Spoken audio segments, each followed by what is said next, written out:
Wing commander صاحب، آپ کے خیال میں آپ نے محکمہ موسمیات کا موقف سنا اور ایک ماہرین کا ایک خیال یہ ہے کہ موسم ایک بڑی وجہ بنی ہے آج کے اس حادثے کی، اور جیسا کہ ابھی آپ نے سنا عارف محمود صاحب جو چیف میٹرولوجیکل آفیسر ہیں وہ کہہ رہے تھے کہ اس وقت مرگلا پر بہت تیز بارش ہو رہی تھی اور لو کلاؤڈز بھی تھے، اور نارملی اس علاقے میں لو کلاؤڈز ہوتے ہیں۔ آپ کے خیال میں کتنا امکان ہے کہ موسم اس کی بنیادی وجہ بنا؟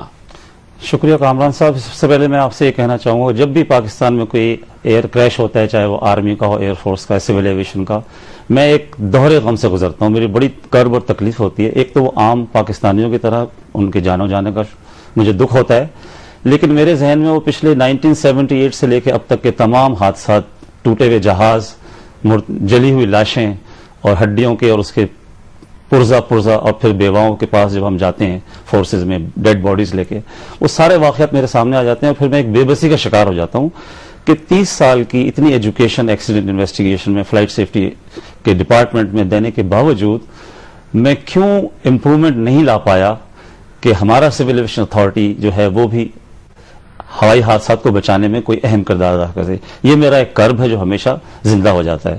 جہاں تک آپ نے بات کی کہ تمام لوگ، ظاہر ہے موسم خراب تھا، لیکن میں آپ کو بتاتا چلوں کہ چونکہ میرے پاس انفارمیشن نہیں ہے، لیکن آپ کو پتا ہے کہ آج کل کے جو ہائی ٹیک ایئر کرافٹس ہیں، موسم کا حال جو ہے وہ پائلٹس کو لمحہ بہ لمحہ پتا ہوتا ہے۔ ریڈارز ہوتے ہیں، ریڈارز تمام پکچر ان کے سامنے مانیٹر کرتا ہے، پورا ریڈار ہوتا ہے، گراؤنڈ سے ان کا رابطہ ہوتا ہے، اور اسی کی جو تیاری کرائی جاتی ہے تمام مراحل میں، رائٹ فرام شروع سے لے کے آخر تک، موسم ایک فیکٹر ایسا ہے جس کی بھی تیاری کرائی جاتی ہے، اور پھر اگر موسم خراب ہو اس کے اجازت کے بغیر آپ ٹیک آف نہیں کر سکتے۔ کراچی سے ٹیک آف کرنے کا مطلب یہ ہے کہ ڈیسٹینیشن پہ، اینڈ ریزلٹس پہ، وہاں پر موسم ٹھیک ہے، آپ کو کلیئرنس مل گئی ہے، اس کے باوجود بھی جب آپ ان حالات میں داخل ہو جاتے ہیں، یہ صحیح ہے کہ موسم ایبرپٹلی چینج ہوتا ہے، بعض دفعہ لوکل کلاؤڈز اس تیزی سے چینج ہوتے ہیں کہ آپ کی جو پریویس جو فورکاسٹ ہے وہ اس سے مطابقت نہیں رکھ سکتی، لیکن اسی کے لیے تو تمام ایک سسٹم جو ہے وہ تیار کیا گیا ہے، اور پائلٹس کے پاس پورا جی پی ایس وارننگ سسٹم ہے جو گراؤنڈ کے نزدیک اگر وہ اچھا یہ بتائیے گا کہ تکنیکی طور پہ کیا ہوتا ہے کہ جتنی دور جس وقت یہ طیارہ تھا رن وے سے، اس کا مطلب یہ کہ پائلٹ کو فلائٹ کنٹرول سے لینڈنگ کی پرمیشن مل چکی تھی، اور اب اس کی اپروچ جو تھی وہ ایئرپورٹ کی طرف، رن وے کی طرف تھی؟ کیا یہ اس بات کا گمان ہے کہ لینڈنگ کی پرمیشن کے بغیر تو طیارہ لینڈ کر ہی نہیں سکتا؟ دیکھیں جب طیارہ ایک دفعہ لینڈ تو نہیں کیا تھا، ظاہر ہے کہ لینڈنگ کے لیے آ رہا تھا، جب طیارہ ایک دفعہ ہائٹ پہ پہنچ جاتا ہے تو اس کو ہائی ریڈارز مانیٹر کرتے ہیں، اس کے بعد جب 7000 سے نیچے آ جاتا ہے تو اس کو لو ریڈارز اس کو مانیٹر کرتے ہیں۔ جب وہ ایئر ٹریفک کنٹرولر کے حوالے کر دیتے ہیں، دیٹ مینس 3000 اینڈ بلو کے پر آ جاتا ہے، تو دین ایئر ٹریفک کنٹرولر اس کو پوری اجازت دیتے ہیں۔ ایک لمحہ ایسا آتا ہے کہ پائلٹ کہتا ہے کہ field is in sight, that means he is watching the field. اگر کسی قسم کی problem air traffic controller feel کرے یا پائلٹ فیل کرے، go around is a normal process, it's a very common, go around, get safe height and come back. اب ان حالات میں کیا ہوا، کیسے ہوا، یہ اچھا یہ بتائیے کہ اگر یہ طیارہ جس وقت اپروچ کر رہا ہے ایئرپورٹ کی طرف اور یہ مرگلا کے اوپر ہے، اچانک اس کے سامنے اگر بادل آ جاتے ہیں، گہرے بادل آ جاتے ہیں، تو پائلٹ جو ہے وہ ڈس اورینٹڈ ہو سکتا ہے؟ دیکھیں سر، ڈس اورینٹیشن تو ایک ایسا فینومن ہے جو کسی وقت بھی ہو سکتا ہے، لیکن وہ زیادہ تر فائٹر ایئر کرافٹ میں ہوتا ہے۔ جو پاسٹ ایکسپیرینسز ہیں، پاسٹ حادثات ہیں، ڈس اورینٹیشن فائٹر پائلٹس کو پیش آتی ہے۔ سول ایئر لائنس میں ڈس اورینٹیشن بہت ہی ریئر ہے، اور چونکہ سول ایئر لائن کے جہاز میں کاکپٹ ہے، cockpit resource management, that means there are 2 persons، there are so many things available. So ان تمام چیزوں کا استعمال کرنا، پچھلے جتنے حادثات ہوتے ہیں ان سب سے جو سبق حاصل کیے جاتے ہیں ان کی موجودگی میں باقاعدہ ایک CRM پروگرام ہے سر۔ تو ونگ کمانڈر صاحب، اس میں یہ بات بھی سامنے ہے کہ ظاہر ہے کہ یہ پہلا فضائی حادثہ نہیں ہے، سینکڑوں فضائی حادثے ہوتے ہیں۔ یہ جو آپ نے بتایا ساری دنیا کو پتا ہے کہ یہ میجرز اویلیبل ہوتی ہیں، پریونشنز ہوتی ہیں، ریڈارز ہوتے ہیں، سارے ٹیکنیکل سپورٹ ہوتی ہے، کمپیوٹر سپورٹ، اس کے باوجود بھی حادثات ہوتے ہیں۔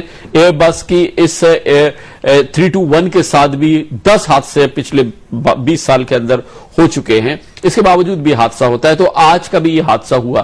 اب اس کی ممکنہ ریزن آپ کے خیال میں کیا ہو سکتی ہے؟ دیکھیں کامران صاحب، اس کے ممکنہ ریزنز تو کئی ہو سکتے ہیں، کیونکہ جب تک کہ آپ سائٹ پہ نہ جائیں، آپ کے بلیک باکسز کو آپ اوپن کر کے ریڈ نہ کریں اور ان کو پراپرلی انٹرپریٹ نہ کر لیں، کیونکہ پاکستان میں تاثر بڑا عام ہے کہ جب بلیک باکس مل گیا، ایکسیڈنٹ کی وجہ کا جواب مل گیا. ایسا بالکل نہیں ہے. بلیک باکس آپ کی ایک ہیلپ ہے. اس پہ ڈیپینڈ کرتا ہے کہ آپ کے انویسٹیگیٹرز کتنے کوالیفائڈ ہیں، کتنا ایکسپیرینس ہے. ایکسیڈنٹ انویسٹیگیشن میں انٹرنیشنل ہیلپ بہت درجے تک اویلیبل ہے، لیکن میں آپ کو ایک بات بہت واضح کر دوں ہر پاکستانی کے لیے کہ انٹرنیشنل سول ایویشن آرگنائزیشن کے اپنے ڈاکومنٹس میں لکھا ہوا ہے کہ these are all interested parties. Airbus will be an interested party to safeguard their interest.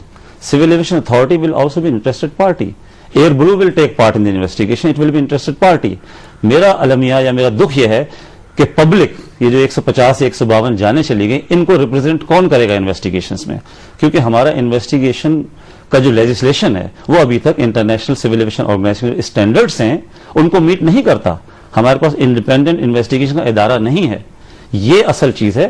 ہم اگر فوکس کر دیں صرف پائلٹ کی غلطی پہ، دیکھیں دنیا کے 80% حادثات ایئر کرو کی غلطی کی وجہ سے ہوتے ہیں، کیونکہ وہی تو لاسٹ لنک ہے، وہی اس مشین کو، کمپلیکیٹڈ مشین کو آپریٹ کر رہا ہے.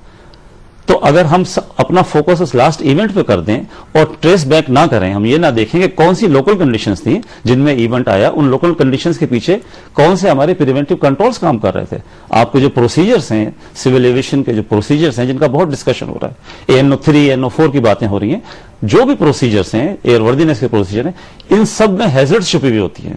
کون سی ہیزرڈ آرگنائزیشن نے کس طرح انفلوئنس کیا ہے کہ الٹیمیٹلی آپ کے سارے بیریئرز ایک کر کے ایک، جیسے بچپن میں آپ سب نے دیکھا ہوگا اینٹوں کی لائن لگی ہوتی ہے، آپ ایک اینٹ کو دھکا دیتے ہیں، ساری اینٹیں گرتی چلی جاتی ہیں. اگر آپ بیچ میں سے ایک اینٹ نکال لیں تو یہ سلسلہ رک جاتا ہے.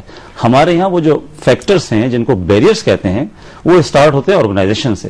سب سے ویک میرا 30 سال کا تجربہ یہ ہے کہ آرگنائزیشن فیکٹرز، یعنی آرگنائزیشنز جو ہیں وہ ہر حادثے کے بعد کچھ دن بہت شور ہوتا ہے، اور ہمارے یہاں کوئی پبلک ریپرزنٹیشن نہیں ہے. ہمارے یہاں قانون کی کمی ہے. میں نے اپنی جو ریسنٹ بک آسٹریلیا میں لکھی ہے اس میں 1960 کا آرڈیننس کو ڈسکس کیا ہے، 1982 کا آرڈیننس ڈسکس کیا ہے.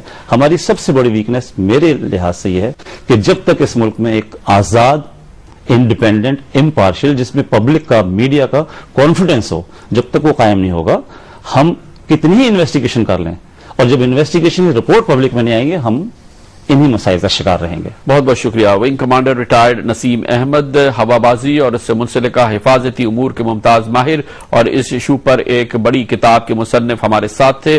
ان کا کہنا یہ ہے کہ تحقیقات سب سے اہم ہے، اس کی جڑ تک پہنچنا چاہیے کہ یہ واقعہ ہوا کیسے ہے. جیسے کہ جناب نسیم احمد کہہ رہے تھے کہ اس بات کو یقینی بنایا جائے کہ یہ تحقیقات آزاد ہو اور اس تحقیقات پر جو جن اداروں کے مفادات ہیں اس کی چھاپ نظر نہ آئے. لامحالہ کوشش ہوگی ایئر بس کی کہ وہ اپنے مفادات کا تحفظ کرے، سول ایویشن کی کوشش ہوگی کہ وہ اپنے مفادات کا، ایئر بلو کی کوشش ہوگی کہ وہ اپنے مفادات کا تحفظ کرے.